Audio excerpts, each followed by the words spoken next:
Assalamualaikum warahmatullahi wabarakatuh.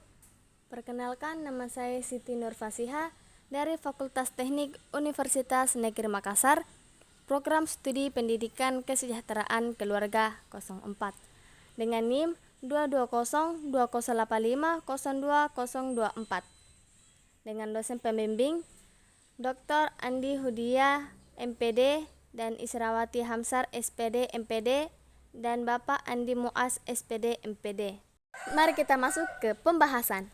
Pendidikan kejuruan merupakan pendidikan yang berorientasi pada pengembangan proses dan hasil pembelajaran.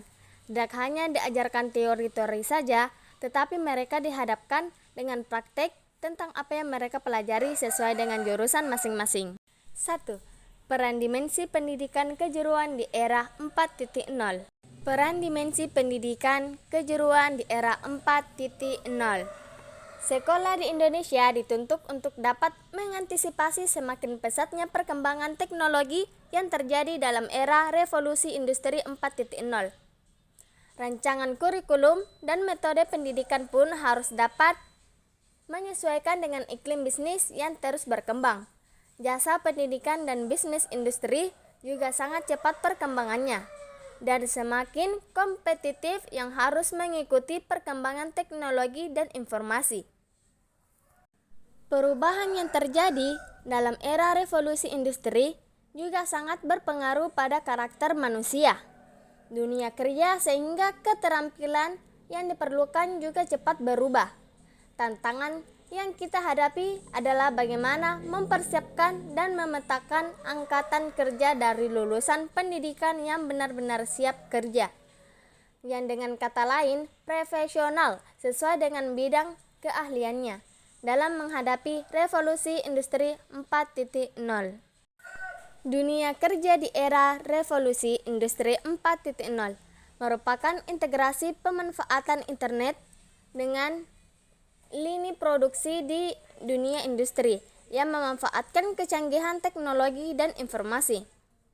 Tugas pemerintah dan para pemangku kepentingan yang terkait ialah mempersiapkan sumber daya manusia unggul dan berdaya saing dengan memastikan pembangunan ekonomi linear dengan pembangunan manusia. Kualitas tenaga kerja yang tinggi akan hadir apabila kualitas pembangunan manusia Indonesia berdaya saing unggul.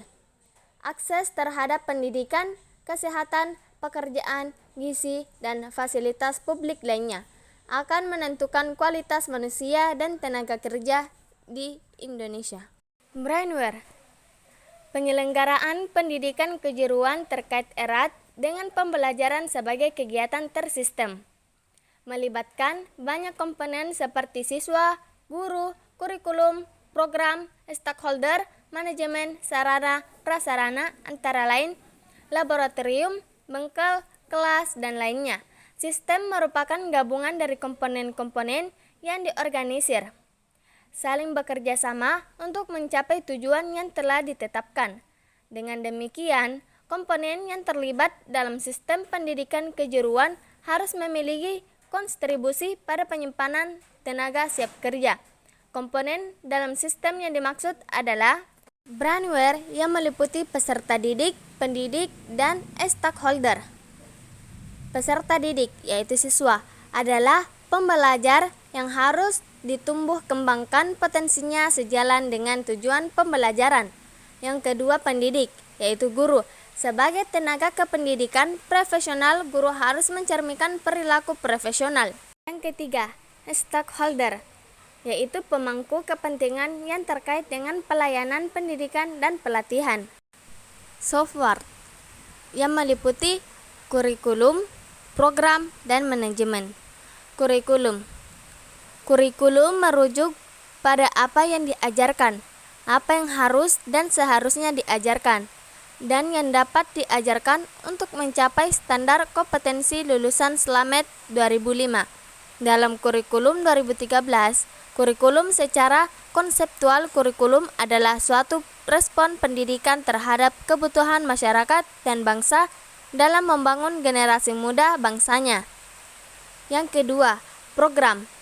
Program pada pendidikan kejuruan dikembangkan untuk mendukung pencapaian kompetensi kerja lulusan. Program yang ditawarkan merupakan program yang memberi keterampilan, pengetahuan sikap kerja, serta pengalaman wawasan dan hubungan untuk mendapatkan pekerjaan yang sesuai dengan pilihan Depdikbud. Yang ketiga, manajemen. Manajemen dimasukkan pada tata kelola sekolah berdasarkan pada tata aturan yang berlaku, seperti manajemen berbasis sekolah berbasis ISO, dan lainnya. Manajemen dapat diartikan sebagai pengelola sumber daya sekolah, meliputi siswa, pendidik, dan tenaga pendidikan, sarana prasarana, kurikulum, dana organisasi, pembelajaran, baik teori maupun praktik, masyarakat budi. Hardware yang meliputi laboratorium, bengkel, dan sarpras. Laboratorium merupakan salah satu sarana pendukung perilaku ilmiah bagi siswa dan guru untuk meningkatkan pemahaman tentang ilmu pengetahuan ataupun teori-teori. Yang kedua, bengkel. Bengkel seperti halnya laboratorium. Bengkel juga merupakan ruang pembelajaran. Bengkel lebih menekankan pada kegiatan pembelajaran praktek. Dalam kurikulum SMK, kegiatan praktek termasuk kelompok mata pembelajaran produktif. Pembelajaran praktek diselenggarakan tuntunan kompetensi industri.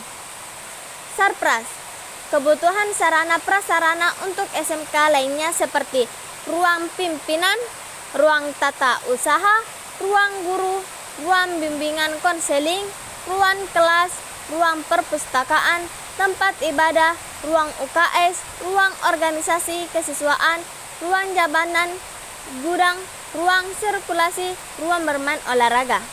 Mungkin hanya itu yang bisa dapat saya sampaikan. Kurang dan lebihnya mohon dimaafkan. Wabil taufiq wal hidayah. Wassalamualaikum warahmatullahi wabarakatuh. Terima kasih. Jangan lupa like, comment, and subscribe. Bye.